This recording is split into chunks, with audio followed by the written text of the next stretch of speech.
Rents rose. Rents in this country rose by an average of more than 7% in the second quarter this year compared with the same period last year. That's according to a report by daft.ie. Availability on the rental market remains extremely tight. And with the new college year set to begin, what will the outlook be like for students? Well, to discuss this further, I'm joined by USI Vice President for Campaigns, Nathan Murphy, and owner of Liberty Blue Estate Agents in Waterford, Regina Mangan. You're both very welcome to the programme. I might turn to you, Regina, first of all. Just based on this, what we know today, give us a brief overview of the rental market. Well, I think it's important to note that the 10% increase, we'll say, in Waterford in rents is not of existing tenancies, it's new rentals, okay? Because with the rent pressure zone now across all areas in Waterford, you can only increase the rent annually by 2%. So just to clarify that. So a lot of these rentals are properties that are in the data that hadn't been rented out before. And so landlords are putting the rents to the maximum that the market will take because it's one chance saloon. Because you were then tied in, and in fact... Sorry, what do you mean it's one chance saloon? So basically with the rent pressure zone has basically undermined the entire rental sector. It has the opposite effect that it was actually desired to set out to do. So it was to give affordable rental options to people looking to rent, but in fact it has driven the rents up, and the data now over the last few years has shown that. Okay, but if you're in your rental property for some years, you have that rental pressure zone protection, I suppose, but I take what you're saying, if there are new properties coming on or if there's a major renovation, I think there can be a change then. Why do rents continually rise? Is it down simply, Regina, to supply? It's all about supply and demand with any market. I met a landlord recently, lovely 4-bedroom house in County Waterford. They're going to set the rent at 2,000. Now, even if I had a lovely couple whose max budget was 1,700, the landlord isn't going to rent it at 1,700 because they're stuck at 1,700 with a 2% increase option. Okay, so that's it's not servicing them. And an interesting case study, right, that I want to share. Carl Talon, who's a property expert and lawyer, shared a report by the Institute of Economic Affairs on LinkedIn yesterday. Really, really interesting. And the rental supply in Buenos Aires has jumped by 200% following Argentina's president repealing the rent control laws. So, there's evidence there in this report that it doesn't work, and we've seen it as estate agents where we have a massive exodus of landlords from the market. So you feel it does not work. Can I ask you about because we have Nathan Murphy, who's Vice President for Campaigns with the USI, about student accommodation. So student accommodation generally and in Waterford, is there much, and is it expensive? Is it affordable? Well, Waterford is an affordable city, and the rents that we're charging at the moment are under €500 a month. So in comparison to Galway and Limerick, it's way more affordable. But probably the main reason being we haven't seen new build apartments in Waterford in close to 20 years. And I think when new apartments are built, they will have to charge more to justify the cost.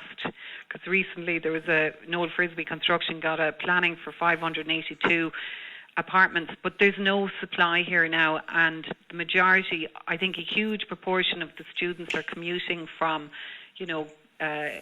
Carlow, Tipperary and Wexford.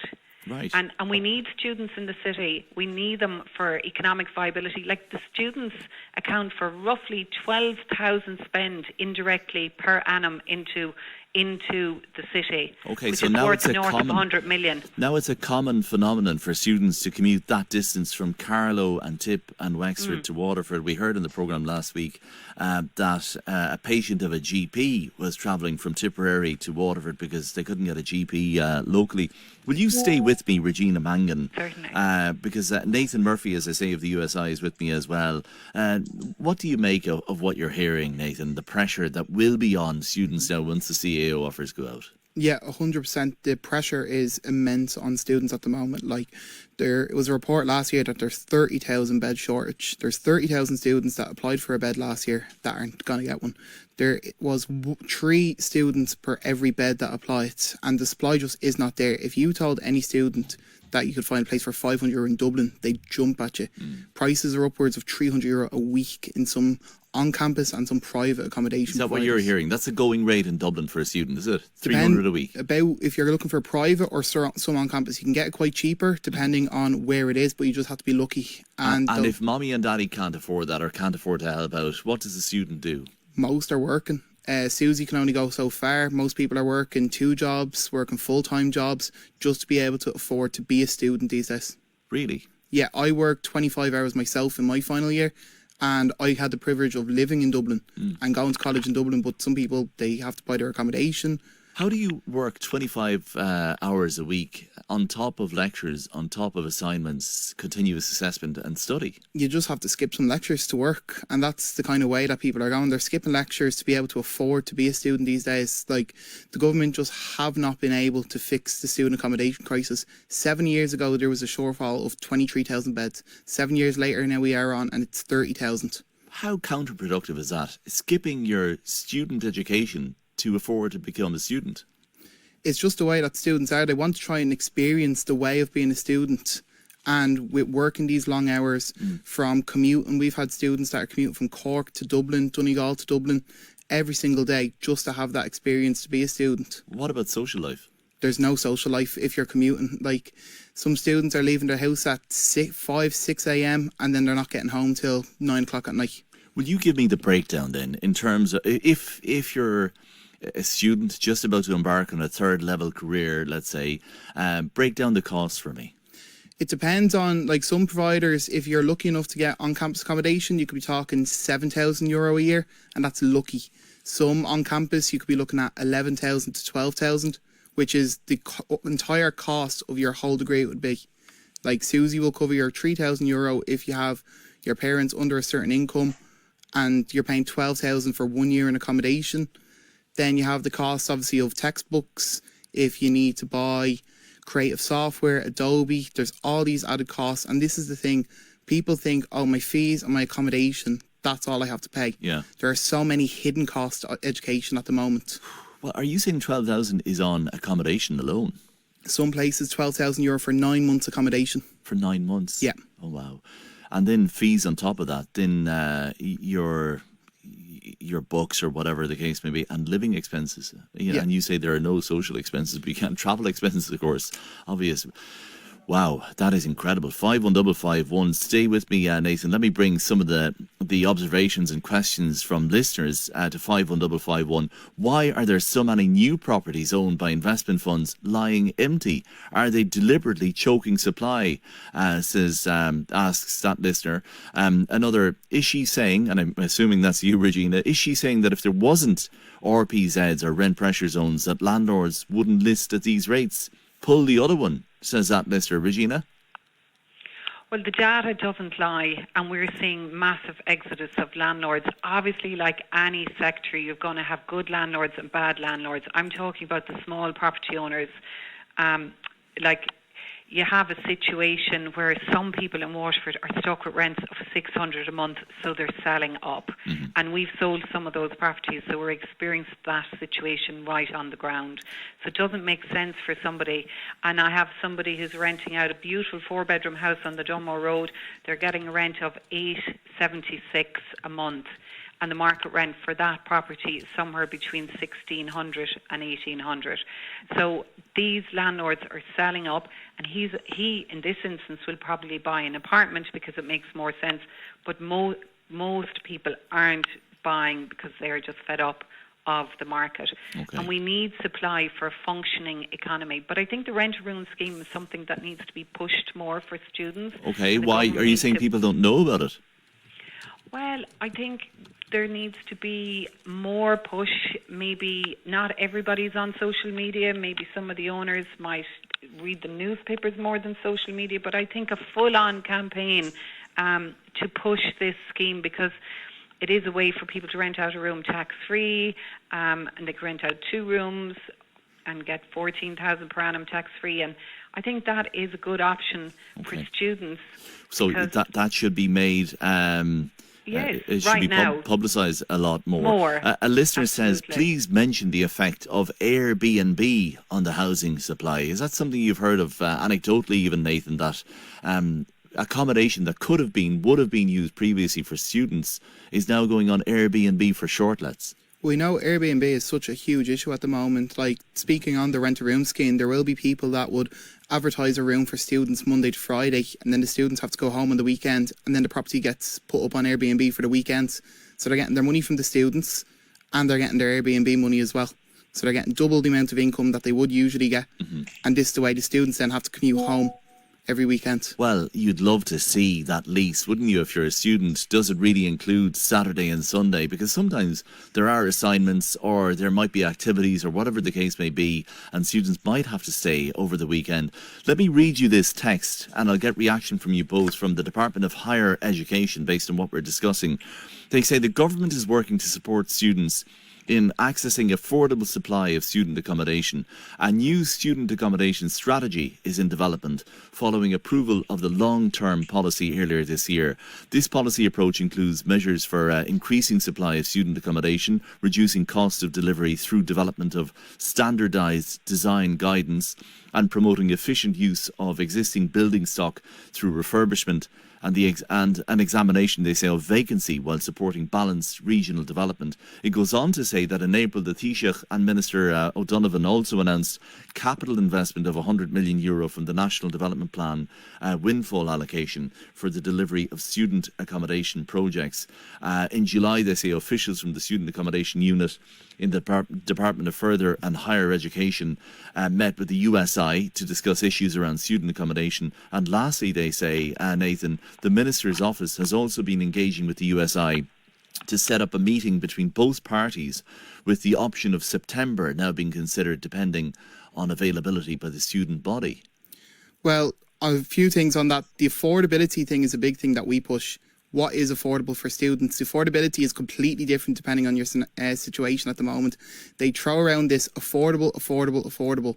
There's no definition as to what their affordability is. Mm-hmm. Their affordability could be different for a student from a single parent income, two-parent income, or whatever.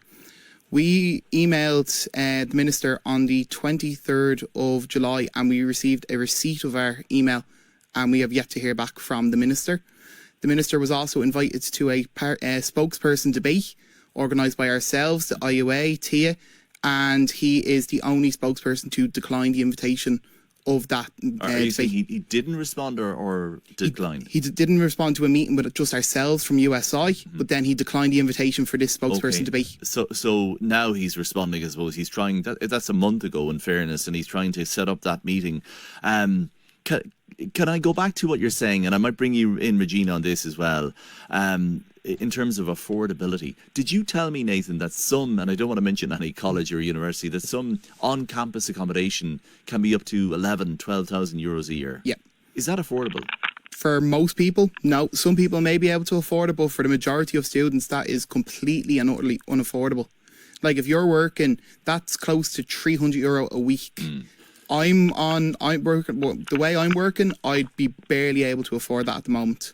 And you're working full-time? Full-time job. So what is affordable? Does the USI have a figure? We have a figure, and we cap it at 1/3 of minimum wage. So depending on what minimum wage would be, I can't think of the number off the top of my head, but minimum wage, 1/3 of that for monthly. Okay. So does that sound about right to you, Regina, even if it were... Dublin is a different story for an awful lot of people, but locally, 1/3 of minimum wage? Look, I suppose at the end of the day, everything comes down to we physically don't have the supply on the ground. And in order to get supply, builders have to develop apartments. And the cost of building apartments is a massive impediment to supply. So I spoke to a developer earlier today. He told me the cost of building a 2-bed apartment is somewhere in the region of 300,000.